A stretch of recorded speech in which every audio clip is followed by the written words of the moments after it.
City is essentially a character-driven experience. So the most important thing is to have the right voices for those characters. Working with Hamill and Kevin Conroy is fantastic for us. Like most people, you know, when you read the comics, these are the voices you hear of Batman and Joker. So, yeah, it's very hard to imagine the game without them. Batman isn't just this steely-eyed guy sitting on the rooftop, dropping down, making the odd, quip and then punching people. He's going through hell. You're not safe here. No one is.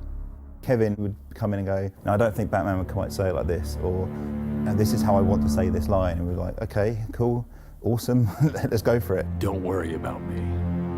You're needed out there. I've been doing the character now for 20 years. The audience knows him as well as I do.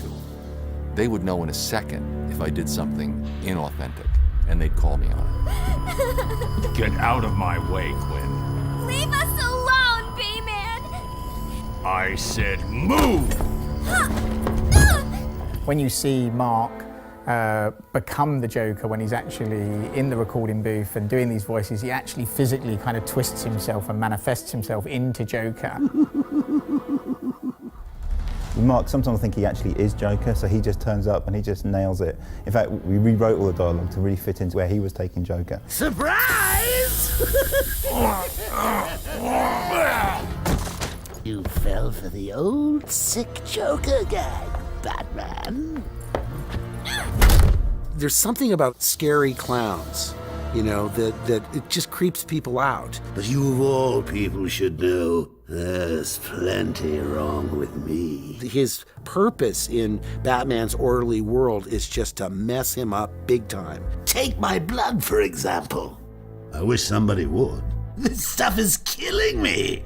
Why should I care? Because now, there's a teeny little bit of me in you too, Bats. He gets great joy out of just the most sadistic, oddball things. Imagine sucking down that last breath knowing that Gotham is doing the same. What are you talking about? Oh, didn't I say? I've spent weeks shipping samples of my blood to emergency rooms all over the city. Because of the complicated character, Bruce Wayne and the Joker, there's a sort of a mutual respect there, even though he knows he's insane and he knows he has to be controlled. He would never want to kill him, whereas the Joker is constantly trying to kill Batman. Hold tight. I'm in touch!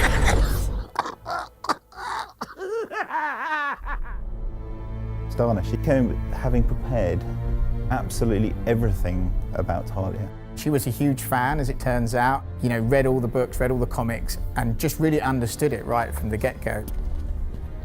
It's different voicing a character versus actually acting or performing a character on screen. The only tool that you have to access is your voice. How did you find us? I recognized your personal guard. It was just a matter of following her. Please, mistress, he tricked me. Leave. I will deal with you later. I think Talia is really interesting because she skirts the line between good and bad, and you're not sure if she's completely aligned with the bad guys or the good guys. You didn't need to get yourself arrested to see me, Bruce. After that night we spent in Metropolis, you could have just called.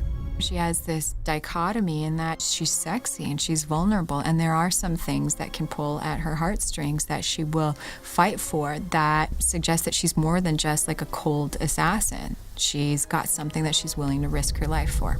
You lied to me.